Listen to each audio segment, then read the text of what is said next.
Omega Pax. This is the history of the Headmasters Transformers. Explosion on Mars. MegaZarak appears. Explosion on Mars. MegaZarak appears is the 15th episode of the Transformers, the Headmasters. It first appeared in Japan on October 16, 1987 on Nippon TV. When Fortress Maximus is out of power and the destruction of Mars looming ever nearer, Scorponok reveals his true face at last.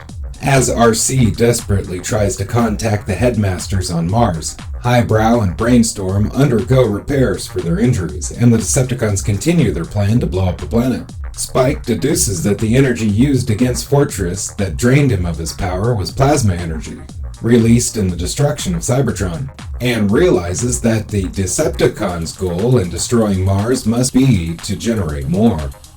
Alerted to this fact, the Autobot Headmasters redouble their efforts to locate the Decepticons' bombing coordinates and are joined by the Trainbots in battling the Terrorcons and Decepticon Headmasters.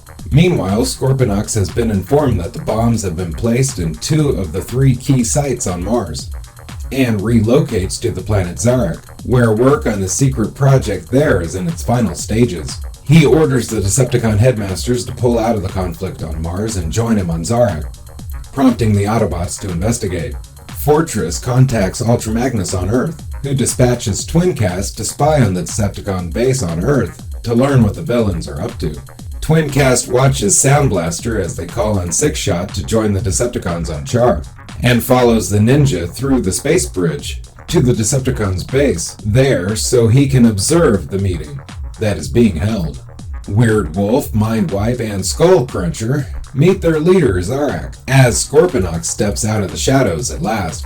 Then, as assembled Decepticon forces watch through a view screen, the surface of Zarak cracks and the entire world is torn asunder. From the core of the planet emerges Scorponok's secret project, his own colossal transector, transforming into his new craft from city mode to form the gigantic robot Scorpion. Scorponok sets course for Char to collect the Decepticons, just as Twincast is spotted by Sound Blaster, and a brief battle between the communicators and their cassettes ensue before Twincast escapes.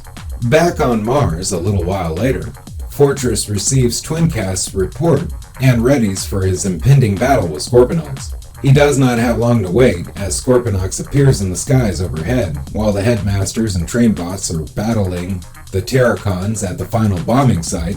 Battleship Maximus, however, is still drained of all energy, and is unable to transform.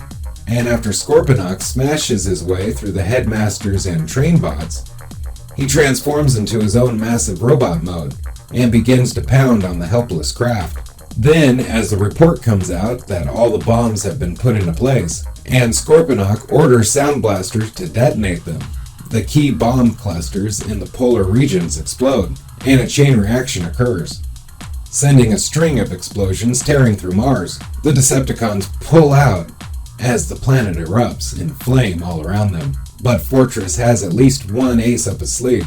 Battleship Maximus is able to absorb some of the energy released in the explosion, and back to full power, Fortress Maximus emerges from the debris and cleaves Scorponok's shoulder with his Master Sword, forcing the villains to retreat.